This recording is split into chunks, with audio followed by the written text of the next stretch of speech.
Hello, League of Thrones. I'm Keanu Reeves, also known as Ted Theodore Logan from Wild Stallions.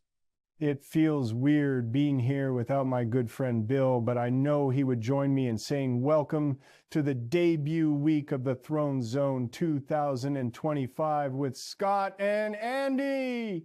Enjoy and be excellent to each other. The Throne Zone 2025 with Scott and Andy.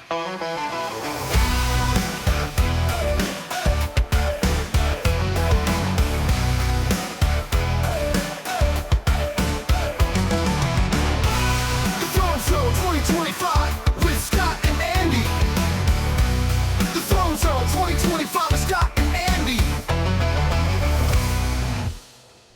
Welcome, everybody, to the Throne Zone 2025 with Scott and Andy. I'm Andy. And I'm Scott. All right, let's not dilly-dally. Let's get to the games. Top story of the week, the two new guys in the league managed to get a victory. What do you think about that, Scott? I couldn't be happier, and by happier I mean this fucking sucks. I mean, we should kick them out. All right, let's talk about the games. Game number one. In the first big game, Danny wins big, even with the 0 from Xavier Worthy. There's nothing Brooks could do, because even if Brooks had played his optimal lineup, he still would have lost to Danny. So Danny gets a win. I have a feeling he's going to be insufferable about it. Yeah, Brooks was the low man of the week, so he would have lost to every single fucking person there. No problem there, and Xavier Worthy did cost Danny $10, so I can take a little bit of joy from that. Doesn't matter, Danny. If he gets hurt or not, you gotta suck it up and pay the piper. Now, Danny may not be aware of this. We do this because we need to pump the kitty. And it's not because any of us are degenerate gamblers. No, it's because we just like to say, pump the kitty. All right, so we have the Gainesvillians getting their first victory of the season over the Electric Mayhem. Don't worry, I know Brooks will bounce back. Let's move on to game number 2. Game number two. Connor's Muppet Babies take down, let's see here. What do I have written down? Scott's Walt Disney Imp Daddies. Scott, I'm so sorry. Yeah, it's nothing like being text-taunted by a toddler. I mean literally all week. Text-taunted by a literal toddler, a Muppet baby himself. I'm excited for this all year. Well, it's going to be kind of fun to see if he puts down the glass of milk and becomes a man on our watch or what. But I just want to say it was nice of you to lay down to him and let him get a victory. You know, hey, both you guys, you broke your cherry. Oh, you broke your cherry. Well, there's nothing I really could do. Even if I had played optimal lineup, I couldn't have beat him. But, I had several players that laid down. Burrow, Pickens, so many people laid down. So, I took a loss, and that's what I get. That's what I get for players playing under their predicted value. But I do take a little bit of pride and joy in the fact that old Connor didn't even enter the King's tourney. No, he didn't. His dad didn't remind him. So he is out of that $100, along with Tony, who chose Kansas City. So we got 2 people out of the King's tourney already, but I was really happy that the texting, taunting toddler is out week 1. Connor, I tried to tell you from the very beginning, this whole league is all about the gambling. I'm really disappointed. Congrats on your first win, but forgetting to make a pick in the King's tourney? Shame, shame, shame. Shame. Shame. Shame, shame, shame. Shame on you. Shame, shame, shame. Rookie mistake. Rookie mistake, boy. Scott, before we move on to game number 3, do you have anything you want to say about Joe Burrow, or do you just want to mumble to yourself in private? No, I fully believe in Burrow. I believe he's going to be a great quarterback. I believe he'll be the number 1 quarterback. I got a big bet on him for MVP for the year, so I think he will come through. Well, considering I have one of his wide receivers, I hope that you are correct. All right, let's move on to game number 3. Game number three. This would clearly have probably been our top story if it weren't for the fact that it was only right to give the 2 newcomers their due. But Justin is on fire. I'll tell you right now, this is Justin's league, and we're all lucky to be in it. Justin almost won by a mercy rule. He needed 0.13 points. That's a yard and a half from a running back or a wide receiver. A yard and a half. No shame in that.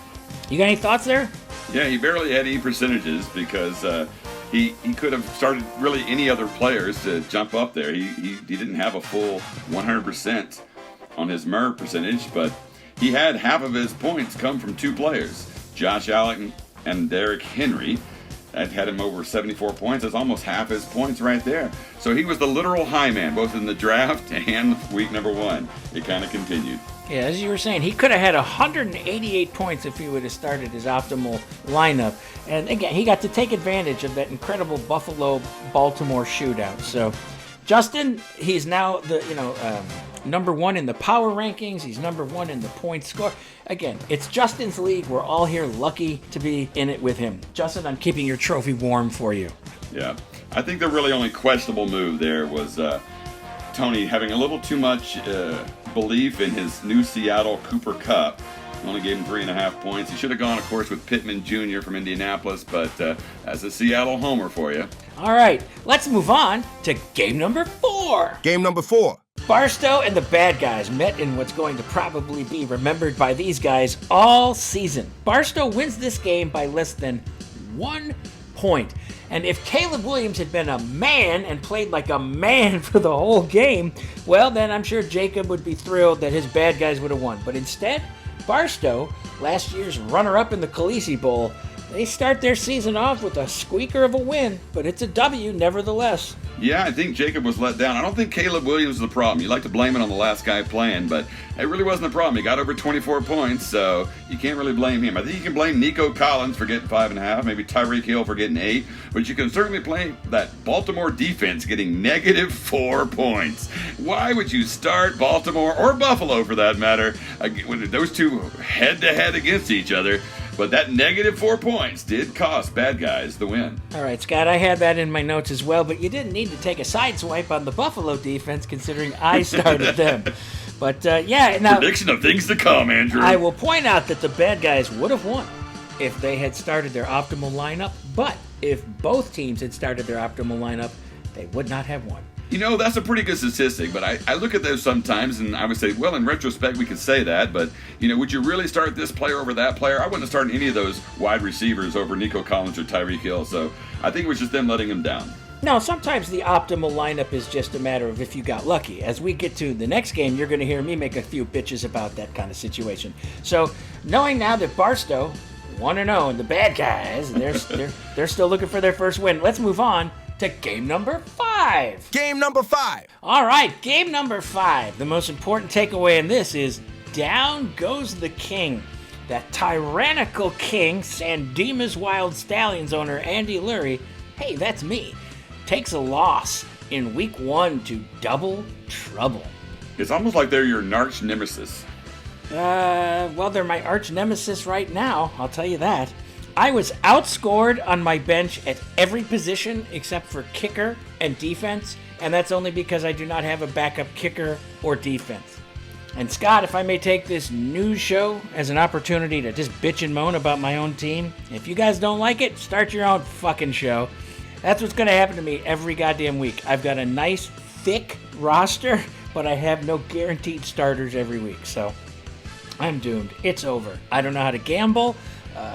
It was time. I was living off hubris, and now I'm going to fail. And that's the message from your king, that I suck. I would have won if I would have started my optimal lineup, but if both myself and Double Trouble had started optimals, they also would have won. Yep, they would have beat you by 2 points with their optimal lineup, so I think it pretty much turned out like it should have. I think that you had the same problem that Jacob had, is that you took a great defense. He took Baltimore, you took Buffalo. Both of you took great defenses, but then you didn't realize they were playing each other against his incredible offenses, and you guys should have got a backup and started them for the week number 1. I think that was an oversight on both your parts, and Andy, it wouldn't have cost you the game, so there's not much you could do about that. No, I was due to lose and lose hard. I think last year I had 3 games that I won by less than 2 points, so it's time to suck it up, fall back to the mean, and just be the humorous but lovable guy in the league who normally wins at gambling, but might not this year. Boy, was I wrong about the Raiders. Well, enjoy your throne for another 14 weeks, my friend. During the League of Thrones draft, Connor promised to provide a weekly personal fact about himself. Since he has failed to do this, we will provide one for him. I'm Nicolas Cage here with this week's personal fact about Connor. Not many people know this, but when Connor was 9 years old, he was deathly afraid of the snowman from the Disney movie Frozen. He says he's past all that now, but I'm sure he would wet his pants if you hit him with a snowball. This week's personal fact about Connor has been brought to you by Nut Juice. Have you ever wished your soda would taste more like peanut butter? Run out today and get yourself a nice icy cold can of Nut Juice. Well, Scott, I tell you what, before we get out of here, I just want to quickly preview Week 2. We have two different 1-0 teams matching up against each other. We got the Gainesvillians taking on Barstow, so one of those teams is going to be 2-0. And in our other 1-0 matchup, it's a family feud. It's the Maharaja's Madness taking on Double Trouble. It is father versus son, brother versus brother. Third game, we have the Muppet Babies, who are 1-0, going up against CMK 95%, looking for their first win. 95%? Yeah, 19 divided by 20. Oh, gotcha. And then we got a couple matchups here where everybody's looking for their first win, meaning somebody's going to be 0-2 in each of these games. You got the Bad Guys and the Electric Mayhem. And then, Scott, it looks like you and I are fighting each other next week. Hey now, I got a chance. Even though I think you're favored at this point. You got a chance. I would put you as the favorite, because, again, my team is, well, who knows? Whatever. Well, we know RT Sports cannot be trusted. They got you as 8.5-point favorite, but we all know their numbers are whacked. No, RT's numbers are totally whack. Earlier this week, when there was, I think, 6 minutes left in the game and you needed 44 points to catch your opponent, it still said that you had a 2% chance.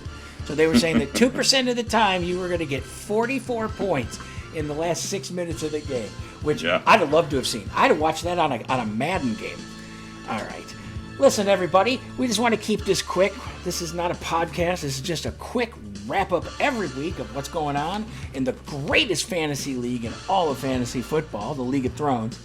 This has been the Throne Zone 2025 with Scott and Andy. I was Scott. I was Andy. The Throne Zone 2025 with Scott